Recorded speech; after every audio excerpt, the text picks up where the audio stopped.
Good people of the Grove, it's growth group time once again as our teenagers head into groups. It's always a great reminder that the schedule that we have put before us, hopefully to sync up everybody, for the adults also to get into group. Great reminder here. We're in Luke 19 for these growth group videos this week. And as we get ready, let me just remind you, the purpose of our videos, the purpose that I hope, the thing that's driving me, is that these videos would be a great primer, not before you get into the Word, but really before you get into the Word with God's people in growth groups. My hope is that you will get into the Word, that you will study it regularly, that you will get with your Lord, even more importantly, and that you will begin to truly develop a flourishing relationship with Him. And as you do, we've simplified growth group questions. Look, you could ask all kinds of questions when you're studying the Bible, when you're with the Lord, but we're just simplifying it just for the sake of growth groups. So by all means, don't take these questions as the end all. I mean, you should be asking all sorts of questions as you dig into the text. BlueLetterBible.org is a great tool for you to be able to dig. You can get into the Greek, you can get into Hebrew, you can read commentaries, all sorts of things there as well. And so if you've not been participating on that level, we would invite you to do that. Grow and develop as you go. So anyways, here we are, Luke 19, and we're asking the three main questions, right? What does this say about God? What does this reveal then about my nature apart from Christ? And then what must I do as a result? Luke 19, we start off with a familiar story with our friend Zacchaeus. But I would say this about Luke 19. If I had to boil what does this reveal about God in Luke 19, I would boil it down to one word, and that is unexpected. Jesus does all sorts of things in Luke 19 that are really countercultural, but certainly beyond our expectations of the Messiah. He goes up to Zacchaeus. This is how it kind of gets fleshed out, like what does this say about God, right? He wants to be with us. If I could go like main heading, what does this reveal about God? He's unexpected. He does things that we don't expect of Him. And then subheadings, right? He wants to be with us, even the worst of us, and even the worst parts of us. That's what his visit with Zacchaeus reminds me of. He goes and he imposes upon Zacchaeus. So it's not a bad thing then to impose on some friends every once in a while when you know they need a good solid presence of God and His people. So He wants to be with us. He wants to be with the worst parts of us. That's comforting for me. In my worst moments, God is still drawing near. That's the kind of God that we have. He's not angry with us. He's not disappointed with us. He's not, tisking his teeth at us. He's drawing near to us. The other thing that I think is evident through the second part of this, when he starts to talk about the parable of the 10 minas, or minas, is that He is both generous and just. He gives us things to do business with. He expects us to do that. And He's just. You'll notice that He comes back from His faraway kingdom as He tells this parable. Of course, it's about Himself. And He's going to demand some justice there at the end. Again, doing something that is unexpected when He says, bring the ones that don't want them to reign over me, that don't want me to reign over them, and slaughter them before me. That is a just God who will come with recompense against His enemies. That's not exactly the story that we'd hoped for from gentle Jesus. And yet He is gentle, He is generous, and He is just. And just when you think you get enough bad news, you go into the triumphal entry, right? And at the midpoint or at the end of the triumphal entry, again, Jesus is doing something that we do not expect. He weeps over the city of Jerusalem. He doesn't weep because they're going to get destroyed.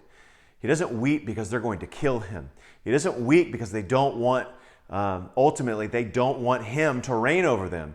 He weeps because they don't believe in the Father's plan that He has sent His Son Jesus to redeem them, not from a political ruler and a political dictator, but over ultimately sin and death and the devil.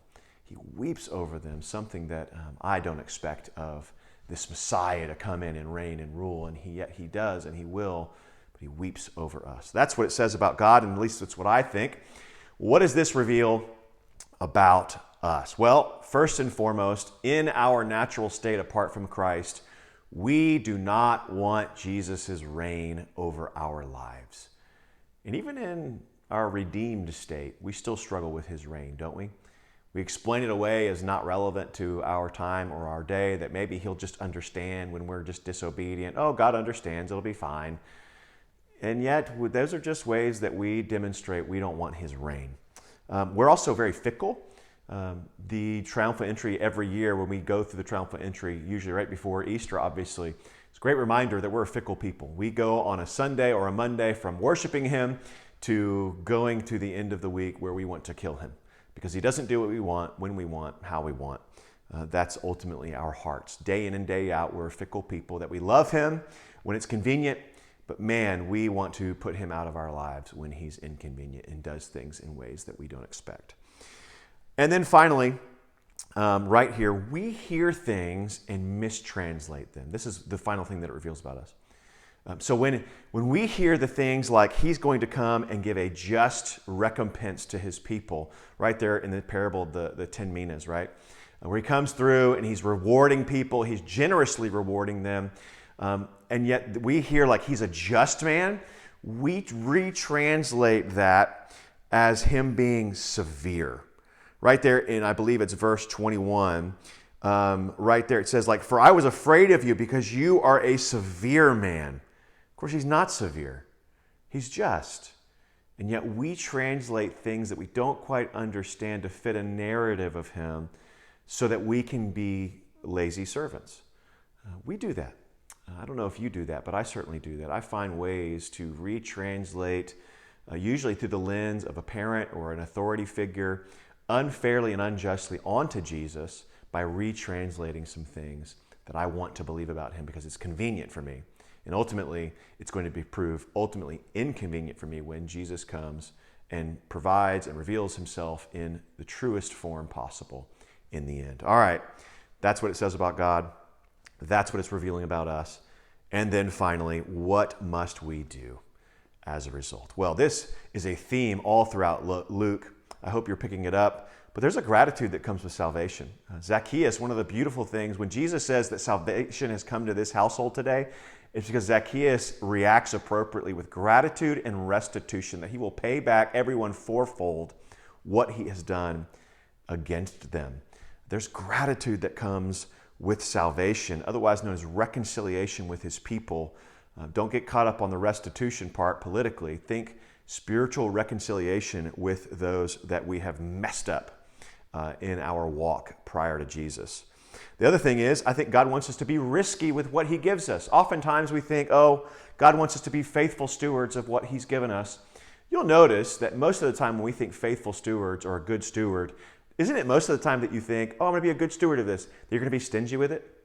That you're going to hold on closely to it?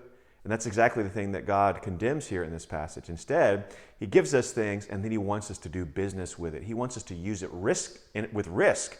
We know that there's a risk. He knows there's a risk in the marketplace that it may not work out, but he wants us to use what he's given us with some risk.